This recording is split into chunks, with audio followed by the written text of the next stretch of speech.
What is up, everybody? Rob back again with the third game with my budget mono green Stompy deck in Modern. So far, we are 1-1. We lost a very close one to Mardu Pyromancer, and then won a very weird, uneventful one to Ad Nauseam. So let's see how the third game goes. This is a pretty good hand. We got Experiment 1 into an Avatar of the Resolute into a Steel Leaf Champion. Treetop Village, not the greatest land, but if we draw into a forest or something, we got a pretty decent curve here. Avatar, obviously better the more counters we have on the battlefield, but still, 3-2 trample on 2 is nothing to complain about, so we're going to keep this. And turn 1, Experiment 1 in this deck is kind of the goal. Basically, Experiment 1 or Pelt Collector is the name of the game. Unclaimed territory. What are we rocking? Humans here? Yes. All right. So we've been playing some fringy decks here. So let's see how we can hold up to some of the more tier 1 decks in the format. Sometimes with these decks, if they don't get their proper disruption pieces, we actually fared fairly well just because our creatures eventually outsize them. Stuff like Steel Leaf Champion can't be blocked by most of their creatures. Obviously, once they get online with things like Meddling Mage or Reflector Mage, basically any of the mages are a big pain in the ass for us. But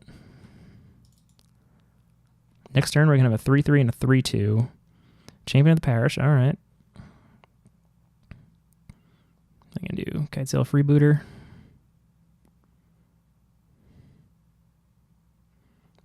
Cool, dude. Look at my glorious hand. I'll allow it. They're going to be real confused. So here I'm going to... So this is an interesting spot. I can get the bigger thing online to start bashing in sooner, or go Dungrove Elder, go to 4, and then the following turn make this a 4-4 and have a 5-4. So we would have a bigger Experiment 1, but I think just the ability for this to just start bashing in for more damage might be more valuable in this matchup.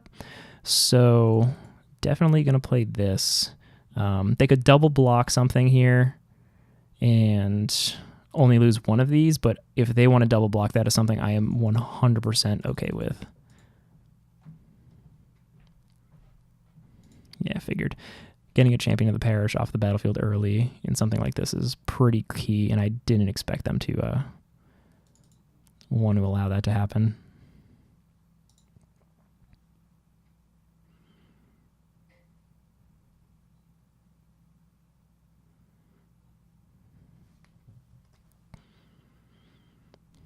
All right, so turn 3, especially with a Vial on 1 start, this deck can start doing some stupid stuff. They can start double spelling here. They know I have a Dungrove Elder in my hand. Okay, Phantasmal Image. Copying Champion maybe? Or Steel Leaf probably. Because if they copy Steel Leaf, yeah, they'll be able to block Steel Leaf. So, smart choice there. Green, so what's this going to be? A Noble Hierarch? Okay.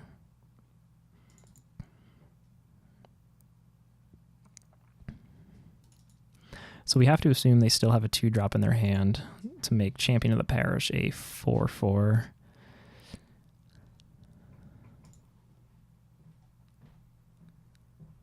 Yep, what do they got here? Meddling Mage, Dungrove Elder. I assume so, considering that's the only card in my hand that they know of. Oh, yeah. Okay, so let's go...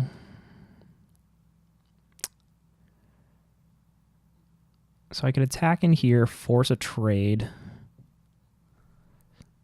play Scavenging Ooze, eat 2 things, become a 4-4. They only have 1 card in hand.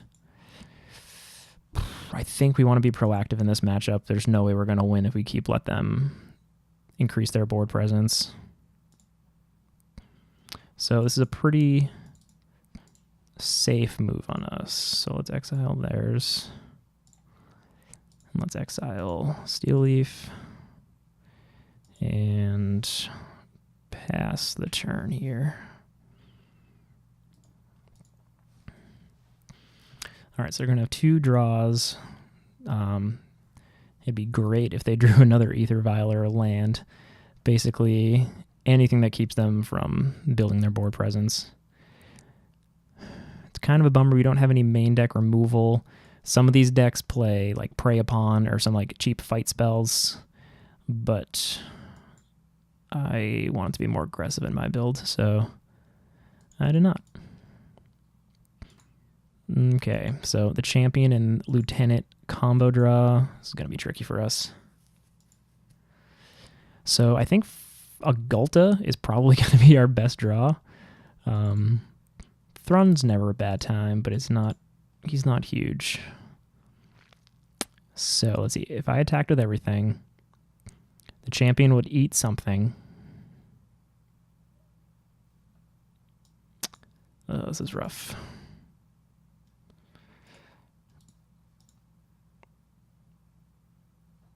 I think we have to wait one more turn. This sucks. They're just gonna keep growing stuff.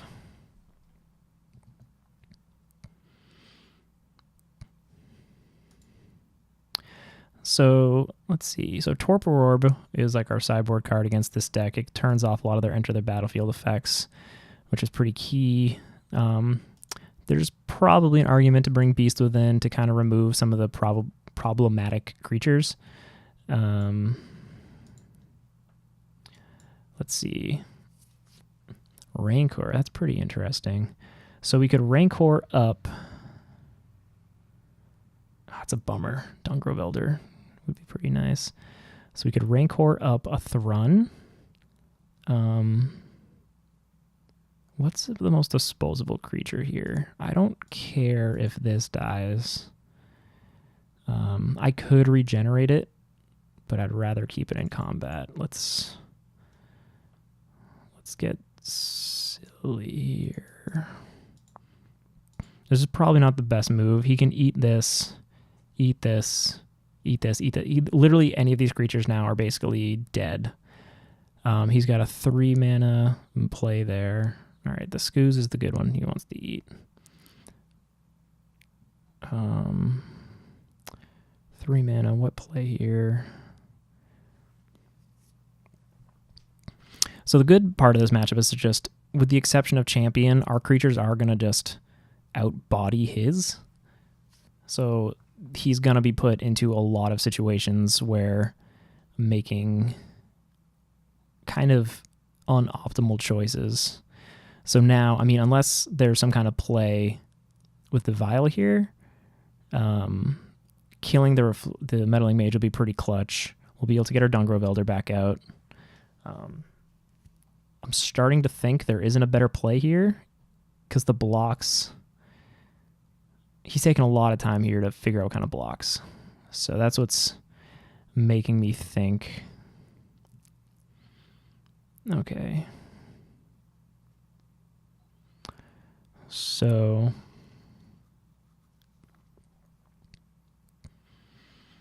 wants to keep the champion alive. So next turn, could attack for 8, potentially more. So I definitely want to get rid of this Meddling Mage.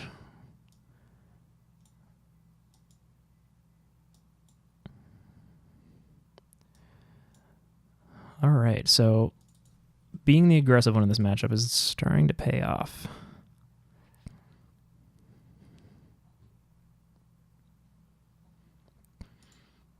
Okay, Dahlia is not a problem. So again, Gulta would be a very good draw right now. So they have 4 here. He might attack in with just Kite Sail again. There's always the risk of something being flashed in. Let's go Experiment 1. Dungrove Elder. If I attack with both of these here, One of them is definitely going to die, but I will be taking out something with me. Rancor will go back to my hand, so I think we just want to keep being proactive here. I mean, I'm clearly losing one of these creatures. The good thing about this is that it has hexproof, so any spell like Reflector Mage or anything can't even hit Thrun. So I think we're actually in a pretty good situation here.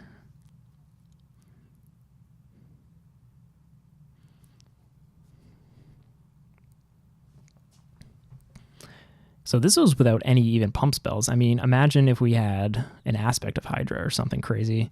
Kite Sail probably would have scooped it up early, but... Okay, so... Losing the Hierarch.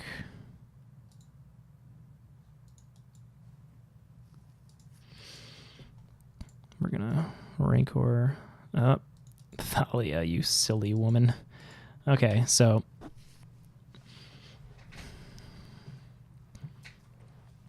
Our opponent is 3 cards deep.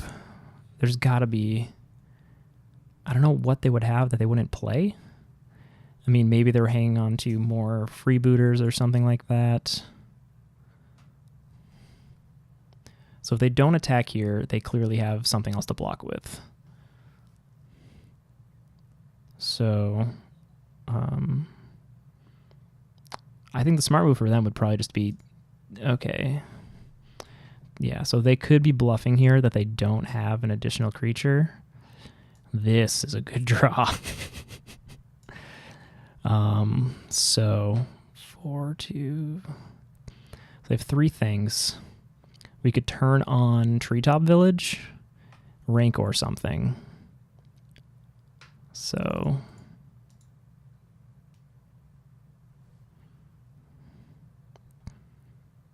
So if we Rancor something here, we don't get to Galta, but I think that's okay.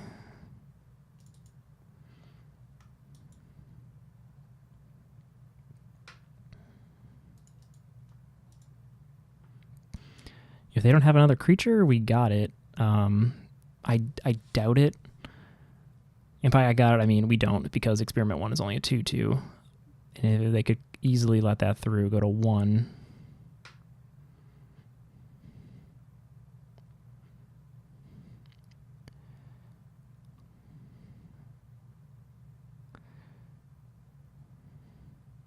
Yeah, so... Okay. Opponent didn't have it. Beating humans with a $20 deck. All right. Rad. So creatures entering the battlefield don't cause abilities to trigger.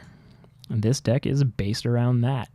Let's see. Blossoming Defense, not so much. Not much graveyard stuff happening. It's not burn. Don't need to gain too much life. Do we want to bring a Beast Within? Or do we just try to race?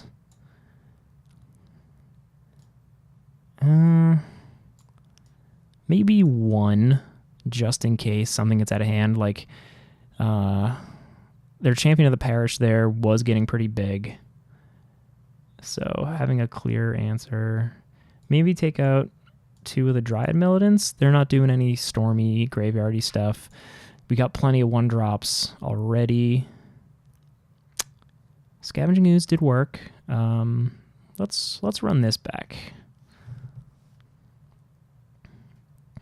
Damn, beating humans. They did have kind of a dirtily draw, but I mean, they still had a Champion of the Parish, a Thalia. I mean, they were doing stuff. They were doing stuff. I wonder what the 3 cards they had in their hand were.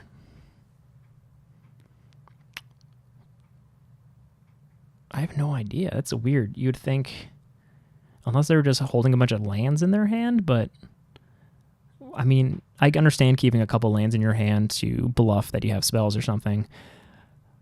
But I mean, if you have 3 or 4 lands in your hand, I mean, there's kind of no point there. Again, very land heavy, but going Experiment 1 into Strangleroot Geist into Avatar. Avatar is going to come down as a 4/3, and we could play Treetop Village that same turn. so we're not going to be super punished by the tap. I think this is also a keep. Some good draws here would be an Aspect of Hydra, finds a Vast Wood. Okay, turn 1 Hierarch, so no Vial. Okay, cool. If our stuff doesn't die, that Hydra is going to come in handy, especially with the Avatar and the Treetop Village. Both have Trample. So it's stupid of me, but for a while when I was running this deck, I didn't have Treetop Village in here. I don't really know why. It's not like a budgetary thing. It's like a nickel. But you can see here just how that one creature land can just put you over, make blocking difficult for your opponent. Thalia is fine with me. So let's run Strangleroot Geist out here. We'll evolve this. I'm going to attack here because this could evolve Experiment 1, and our avatars are going to be huge. So now we have 5/4s for 2, which is pretty bonkers. We could even hold up Aspect of Hydra to protect. Oh wow, do they keep a 1-lander?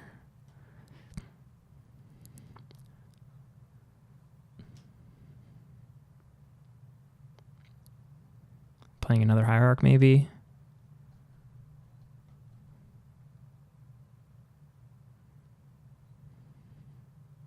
Lieutenant.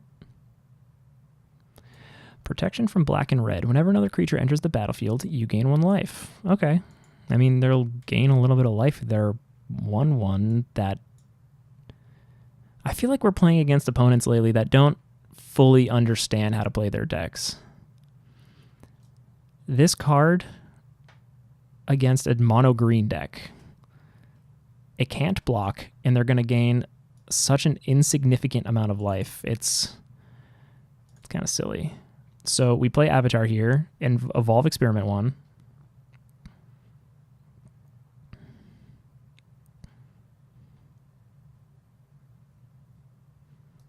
That is fine. You gain that 1 life. So, all right, turn 3, played my land. I can't play Aspect of Hydra this turn, unfortunately, because of Thalia, but I can bash in safely with Experiment 1.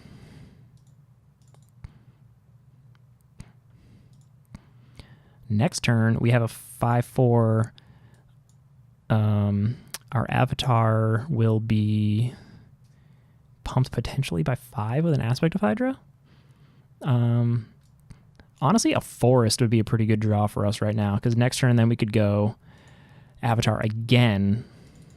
It would be even bigger. Maybe we just run out another Avatar next turn. All right, this is a very interesting strategy from our opponent. Don't think I necessarily agree with their strategy. Oh my god. Oh my god, this is sweet. I think this is... Oh my god, this is so good. So, yeah, I mean, at this point, whatever. They could kill my Strangleroot Geist. I could save it here. Do I want to save it? They're still taking 10. Yeah, let's get this Thalia out of here.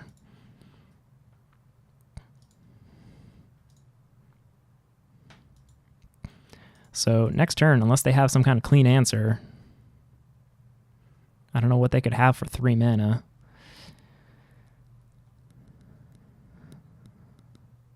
Right now, Aspect of Hydra. Okay, maybe bounce one of my spells. That's fine. Yep, that's fine. Go to 12. Bounce my Big Daddy. Unfortunately, can't play it next turn, but that's fine. So for a deck as straightforward as this mono green aggro deck is, you can see there is a ton of synergies actually, just between like the Undying getting the counters, re-evolving Experiment 1. Not only that, but when it dies, it would trigger a Pelt Collector on the death trigger. Avatar of the Resolute, a 2-drop coming down, absolutely huge. having the double green mana symbols, making Aspect of Hydra insane. Yeah, I mean, this is looking pretty good for us here. So they're at 12. The 5/4. If they don't block, we got it.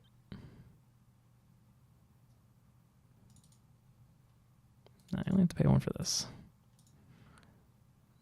Did Mono Green Stompy just completely destroy humans? All right, well, there you go. Mono Green Stompy crushing humans. Yeah, rad. So thank you guys for watching. I think this might be a very long series. If the videos kind of keep trickling out slowly, I am sorry. I have a newborn baby at home, and he takes up a lot of my attention. But I will keep running out these videos, and yeah, showing Mono Green Stompy. If you want $20 and just start bashing into Modern, spend $100, bring it to your FNM. I think I'm going to build this deck in paper. I already have most of the cards.